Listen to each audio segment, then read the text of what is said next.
بسم اللہ الرحمن الرحیم۔ السلام علیکم۔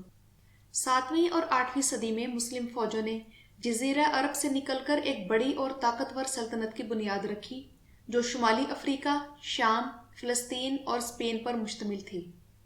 674 اور 717 عیسوی میں عرب لشکروں نے قسطنطنیہ کا محاصرہ کیا اور 732 عیسوی میں مورش فوج فرانس میں داخل ہوئی۔ اگرچہ ان تینوں حملوں میں مسلمانوں کو شکست ہوئی، مگر اس سے قرون وسطیٰ کے یورپی باشندوں کو یہ یقین ہو گیا کہ وہ ایسی طاقت کے گھیرے میں آ گئے ہیں جو کہ ان کے مذہب اور ان کے طرز زندگی کو ختم کر سکتی ہے، کیونکہ تب مسلمانوں نے صلیبیوں کے یورپ کو دو طرف سے گھیر لیا تھا، مغرب میں اسپین اور مشرق کی طرف سے بحیرہ روم۔ یورپ کے لیے مشرق الف لیلا تھا جو کہ دولت، خوبصورت کپڑوں، جوان لونڈیوں، عرب موسیقی اور تہذیب کا خطہ تھا۔ یہ وہ وقت تھا جب مسلم خطے خوشحال تھے اور یورپی قومیں غربت اور لڑائی جھگڑوں کی زندگی گزار رہے تھے۔ تب مغربی معاشرے پہ جاگیرداروں کی حکومت تھی جن کے لیے یورپی عوام حاری اور ملازم کا درجہ رکھتے تھے۔ صرف 1% جاگیرداروں کے پاس نواب، ڈیوک اور بیرن کے خطابات تھے، جبکہ 99% یورپی آبادی ان کی زمینوں پر کام کرتی تھی، جبکہ دوسری طرف نائٹ ٹیمپلرز کی آپس کی لڑائیاں روز کا معمول تھیں۔ دوسری طرف مسلمانوں کے خطے میں عباسی سلطنت قائم تھی جو کہ زوال کا شکار ہو رہی تھی۔ خلیفہ جو کہ امت کی وحدت کی علامت تھا، اپنے وزیروں، مشیروں اور فوجی کمانڈروں کے ہاتھوں میں یرغمال تھا۔ مگر عیسائیوں کے نقطۂ نظر سے حالات اس وقت مزید خراب ہو گئے جب مصر کے حکمران الحکیم نے عیسائیت کے سب سے مقدس مقام چرچ آف دی ہولی سپلچر کو تباہ کر دیا اور فلسطینی عیسائیوں پر ظلم ڈھانے لگا۔ ادھر سلجوکیوں میں سے امیر تیتوش جو کہ سلطان الپ ارسلان کا بیٹا اور سلجوک سلطنت کے موجودہ فرمانروا ملک شاہ کا بھائی تھا، انہوں نے مصر بنو فاطمہ سے چھینا اور وہاں عباسیوں کا خطبہ جاری کیا۔ امیر تیتوش بیت المقدس کے حاکم بن گئے اور زائرین سے محصول لیا جانے لگا، اور عیسائی مورخین کے مطابق لوگوں کا مال اسباب زبردستی چھینا جانے لگا۔ مگر ان میں سے اکثر واقعات جھوٹے اور پیٹر دی ہرمٹ اور پوپ اربن کے پھیلائے جھوٹے افسانے تھے، ورنہ اگر سلجوقی ترک مسلمان ایسی زیادتیاں کرتے تو آج ترکی 90% مسلم اکثریتی ملک نہ ہوتا۔ اسی دوران مسلمان سلجوق ترک اپنی سلطنت ہر طرف پھیلا رہے تھے۔ ان میں سب سے اہم توسیع انہوں نے بازنطینی سلطنت کی طرف ایشیائے کوچک میں کی۔ 1071 میں منزکرت کی فتح کے بعد وہ قسطنطنیہ کے اور بھی قریب ہو گئے جو کہ بازنطینی سلطنت کا دارالحکومت تھا۔ سلطان الپ ارسلان اور منزکرت کی جنگ کے بارے میں مزید معلومات حاصل کرنے کے لیے آپ میری یہ ویڈیو دیکھ سکتے ہیں جس کا لنک ڈسکرپشن باکس میں موجود ہے۔ سلجوقوں کی ان بڑھتی فتوحات کی وجہ سے بازنطینیوں نے رومانوس ڈائجونوس چہارم کو تخت سے اتار کر اس کی جگہ الیکسیوس کومنینوس کو بٹھا دیا، جس نے مارچ 1095 میں مغربی یورپ سے مسلمانوں کے خلاف مدد کی درخواست کی۔ اس دور میں عیسائیوں کے چرچ اور عیسائی ریاست کے درمیان طاقت کی جنگ چل رہی تھی کہ پوپ یا بادشاہ میں سے کس کی عوام پر حکمرانی چلے گی۔ پوپ گریگری 7 نے اس موقع کو غنیمت جانا کہ الیکسیوس کی مدد کے درخواست کے بہانے مسلح افواج کو مسلمانوں سے لڑنے کے لیے پوپ کے جھنڈے تلے اکٹھا کیا جائے، اور اس مہم کو اس نے دی لارڈز پروجیکٹ کا نام دیا۔ پوپ گریگری نے ہی مقدس جنگ کا نظریہ پیش کیا تاکہ مشرقی مقدس سرزمین کو فتح کیا جائے جہاں حضرت عیسیٰ علیہ السلام کا مقبرہ ہے، نعوذ باللہ۔ مگر پوپ گریگری 1085 میں اس مہم کو حقیقت میں بدلنے کا خواب لے کر دنیا سے چلا گیا۔ تب پوپ اربن دوئم نے اس کا ذمہ لیا اور اس نے 27 نومبر 1095 میں فرانس کے ایک شہر کلیر مونٹ میں کیتھولک چرچ کونسل بلائی۔ مگر اس مذہبی اجتماع میں اس وقت ڈرامائی موڑ آ گیا جب پوپ اربن دوئم نے وہ تقریر کی جو آنے والی 2 صدیوں تک خون ریزی کی وجہ بنی، اور اس شخص نے اس جنگ کو خدا کی مرضی کا نام دیا، اور اس کونسل کے شرکاء نے یک زبان ہو کر کہا ایسی متبرک لڑائی میں خدا ہی کی مرضی شامل ہوگی۔ پوپ اربن دوئم نے رضاکاروں سے مشرق کا سفر کر کے لڑنے کے بارے میں رائے جانی اور وعدہ کیا کہ مسلمانوں کے ساتھ لڑنے والے صلیبی حملہ آوروں کو چرچ کا تحفظ حاصل ہوگا، اور ساتھ یہ دھمکی بھی دی کہ جس نے بھی اس مقدس جنگ میں رکاوٹ ڈالی وہ بہت بڑے گناہ کا مرتکب ہوگا اور اسے عیسائیت سے نکال کر سزا بھی دی جائے گی، جبکہ لڑنے والوں کو ہر گناہ سے پاک ہونے کی بشارت دی۔ پوپ اربن کی اس ترغیب نے اس کی توقع سے بڑھ کر کام کیا۔ اس کے اس باز کی خوب پذیرائی ہوئی اور مسافروں کے ذریعے پورے یورپ میں پھیل گیا۔ صلیبیوں کی اکثریت اس عقیدے سے اس لیے متاثر ہوئی کہ ان کے نزدیک اس طرح وہ مقدس سرزمین پر دوبارہ قبضہ کرنے اور یہاں دوبارہ سے عیسائیت پھیلانے کے مقدس مشن پر عمل کریں گے۔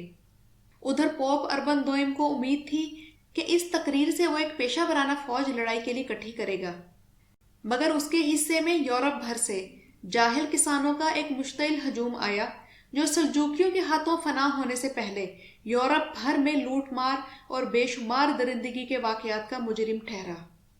پہلی صلیبی فوج کسی ایک کمانڈ کے تحت متحد فوج نہیں تھی، بلکہ کئی افواج تھیں جن کا مین ڈویژن غیر تربیت یافتہ اور غیر منظم لوگوں کا تھا، جبکہ اس کا دوسرا ڈویژن منظم ملٹری یونٹس پر مشتمل تھا جس میں گھڑ سوار، پیشہ ور نائٹس اور فوجی تھے، اور اس فوج میں تقریباً 60,000 لوگ فرانس، جرمنی اور ہنگری سے آئے تھے۔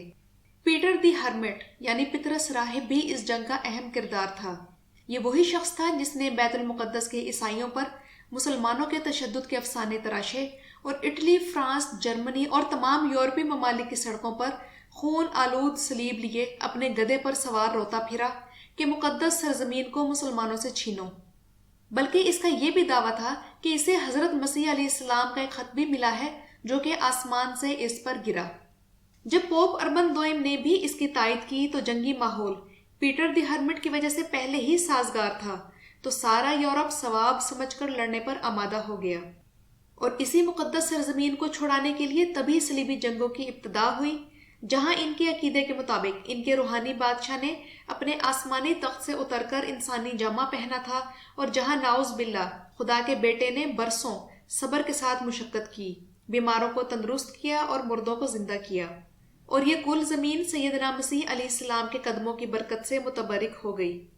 ناظرین کرام، اس طرح پہلی بار مذہب کی بنیاد پر لڑائی لڑنے کا فیصلہ کیا گیا، جبکہ اس سے پہلے عیسائیت میں مذہب کی بنیاد پر لڑنا منع تھا۔ یورپ میں اب عیسائی اس اعتقاد کے ساتھ نکلے کہ جس کرتے کو وہ گھر سے پہن کر نکلے ہیں، ارض مقدس میں داخل ہوتے ہوئے اسی کرتے کا کفن مل جائے تو وہ سیدھا جنت میں چلے جائیں گے۔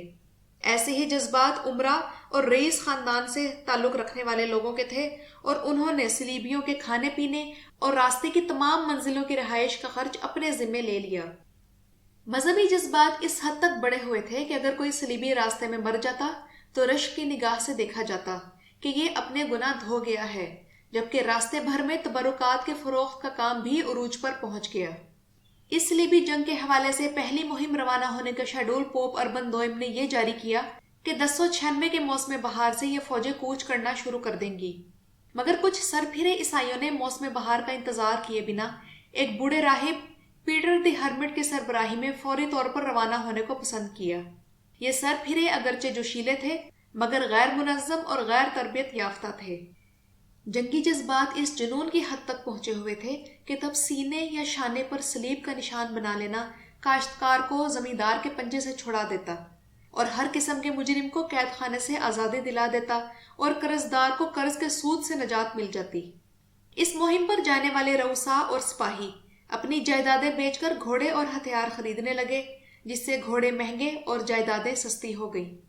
اگرچہ یہ صلیبی لشکر صرف ترکوں کے مقابلے میں اکٹھا ہوا تھا، مگر انہوں نے راستے میں آنے والے تقریباً 12,000 یہودی ذبح کیے۔ انہی بدکاریوں کی وجہ سے اس لشکر کی تباہی کے ایسے آثار پیدا ہو گئے کہ اگر شہنشاہ قسطنطنیہ کا والی سوس انہیں دشمنوں کے چنگل سے نکال کر اور ان کے لیے کھانے پینے کا بندوبست نہ کرتا تو یہ سب راستے میں برباد ہو جاتے، اور اس کام میں جو سرمایہ خرچ ہوا وہ صلیبیوں میں سے نہتے مردوں، عورتوں اور بچوں کو بیچ کر اکٹھا کیا گیا۔ پطرس راہب کے ساتھ صرف 7,000 صلیبی قسطنطنیہ پہنچے۔ ابھی بقیہ 2 گروہ راستے میں تھے کہ اس گروہ نے بازنطینی شہنشاہ الیکسیوس، جس نے انہیں اپنا مہمان بنا رکھا تھا، اس پر زور دینے لگے کہ جنگ جلد شروع کی جائے۔ الیکسیوس نے ان کی سرکشی دیکھ کر اپنی اور اپنی سلطنت کی سلامتی اسی میں دیکھی کہ انہیں باسفورس کے پار ایشیائے کوچک میں جانے کا حکم دے دیا تاکہ بے دین ترکوں کو مزہ چکھایا جا سکے۔ الیکسیوس نے اصل میں صرف اپنا پیچھا چھڑایا تھا، کیونکہ وہ بھی جانتا تھا کہ اس لشکر کا مقابلہ آل سلجوق کے زبردست سلطان داؤد جیسے ہوشیار اور بہادر دشمن سے ہے، جس کا لقب ہی کلچ ارسلان یعنی شیر کی تلوار ہے۔ راستے میں ان کی آپس کی جھڑپوں میں تقریباً 10,000 صلیبی لڑ کر مر گئے، جس نے ان کی 1/4 قوت کم کر دی۔ اس کے علاوہ تمام صلیبی تقریباً 2 لاکھ عام لوگوں پر مشتمل ایک ہجوم تھا۔ قسطنطنیہ پہنچتے پہنچتے یہ گروہ 3 حصوں میں تقسیم ہو چکا تھا۔ ترکوں کا سامنا سب سے پہلے عام صلیبیوں کے ساتھ ہوا۔ ان کسانوں کے درمیان ترک جاسوس گھل مل گئے جو کہ افواہیں پھیلاتے اور جال بچھاتے رہے۔ یہ بیچارے صلیبی جنہیں پیٹر دی ہرمٹ اور مفلس والٹر گھیر کر بیت المقدس لے جانے کے لیے لائے تھے، اس سرزمین پر پہنچتے ہی لاوارث ہو گئے اور روٹی کی تلاش میں مارے مارے پھرنے لگے۔ سلطان داؤد نے ان صلیبیوں کو اپنے جاسوسوں کے ذریعے آسانی کے ساتھ یہ دھوکہ دیا کہ ان صلیبیوں کے بقیہ ساتھی سلطان داؤد کے دارالحکومت نیکیا پر قبضہ کر کے خوشیاں منا رہے ہیں، مگر جب یہ صلیبی نیکیا پہنچے تو سلجوقی سلطان داؤد کے جال میں پھنس گئے۔ یہ صلیبی ایک تنگ ندی میں جا کر ترکوں کے جال میں پھنس گئے، جہاں منتظر ترک گھڑ سواروں نے ان کا قتل عام کر دیا، اور ان کا پیچھے رہ جانے والا گروہ جب یہاں پہنچا تو انہوں نے ان بدنصیب صلیبیوں کی ہڈیوں کا بڑا ڈھیر دیکھا جو ان صلیبیوں کی سلطان داؤد کے ہاتھوں شکست کی کہانی سنا رہا تھا۔ مگر 1096 کے موسم بہار میں ایک زیادہ بڑی، مضبوط اور منظم فوج نے پیش قدمی شروع کی، اور ان فوجوں کی قیادت یورپی اشرافیہ کے اہم سربراہ کر رہے تھے۔ ان فوجوں کے مقاصد الگ الگ تھے۔ کسی کا مقصد اپنے ناموس اور وقار کو بڑھانا تھا، کسی کو نئی زمینیں حاصل کرنے کا شوق تھا تاکہ نئی سلطنت قائم کی جا سکے۔ 1096 کے آخر تک یہ فوجیں بازنطینی دارالحکومت قسطنطنیہ پہنچ گئیں، اور ان فوجوں نے بازنطینی شاہ الیکسیوس سے اتحاد کیا اور یہ حلف اٹھایا کہ یہ مسلمانوں سے جو بھی علاقے چھینیں گے وہ بازنطینی شاہ کو واپس کریں گے۔ باسفورس پار کرنے کے بعد صلیبی مارچ کرتے ہوئے ایشیائے کوچک کے سلجوق دارالحکومت نیکیا تک پہنچ گئے اور اس پر قبضہ کر لیا، اور وعدے کے مطابق اسے بازنطینی سلطنت کے حوالے کر دیا۔ مگر یہاں پہنچ کر یروشلم فتح کرنے کا ارادہ عارضی طور پر یوں ملتوی ہو گیا کہ صلیبیوں کی ایک بڑی تعداد نے ایڈیسا شہر پر قبضہ کر لیا، اور ان صلیبی فوجوں کے کمانڈروں میں سے ایک کمانڈر بالڈوین نے ایڈیسا کو فتح کر کے مشرق میں پہلی صلیبی ریاست بنا دیا۔ صلیبیوں کی مرکزی فوج اب انطاکیہ تک بڑھتی چلی گئی، اور انطاکیہ، جس کا دوسرا نام عیسائیت کا پنگھوڑا ہے کیونکہ اسی شہر سے مذہبی عیسائیت کی ابتدا ہوئی تھی، جون 1098 میں انطاکیہ فتح ہو گیا اور اس پر بوہیمارن دی نارمن پرنس آف ٹورنٹو نے حکومت کی، مگر انہوں نے اسے وعدے کے مطابق بازنطینی سلطنت کے حوالے نہیں کیا۔ اس کے بعد یہ فوج جنوب کی طرف بڑھی اور یروشلم فتح کر ڈالا۔ یروشلم شہر آخری بار عیسائی حکومت کے ماتحت 683 عیسوی میں تھا، مگر صلیبی نائٹس نے اسے جولائی 1099 میں دوبارہ حاصل کر لیا۔ 3 سال کی مسلسل جدوجہد، خون ریز لڑائیوں، طاعون اور قحط کے بعد آخر کار جولائی 1099 میں صلیبی فوج یروشلم میں داخل ہو گئی، اور نائٹ ٹیمپلر سمیت تمام صلیبیوں نے اپنی 3 سالہ تھکن اتارنے کے لیے شہر کو مسلمانوں سے پاک کرنے کا فیصلہ کیا۔ اس مقصد کے لیے انہوں نے بدترین قتل عام کیا اور لوگوں کو ان کے گھروں، گلیوں اور بازاروں میں بے دھڑک قتل کیا۔ انہوں نے یہ تسلی بھی کرنے کی کوشش نہیں کی کہ ان میں سے کون عیسائی، مسلمان یا یہودی ہے، کیونکہ ان کے نزدیک وہ تمام دیکھنے میں عرب لگتے تھے۔ اور مورخین کا مشترکہ موقف یہ ہے کہ یروشلم کی فتح کے وقت شہر کی گلیاں شہریوں کے خون سے بھری ہوئی تھیں۔ یہ صلیبی جنگ مسلمانوں کے لیے سزا تھی، کیونکہ اس وقت وہ گروہوں میں تقسیم ہو کر آپس کی لڑائیوں میں مصروف تھے۔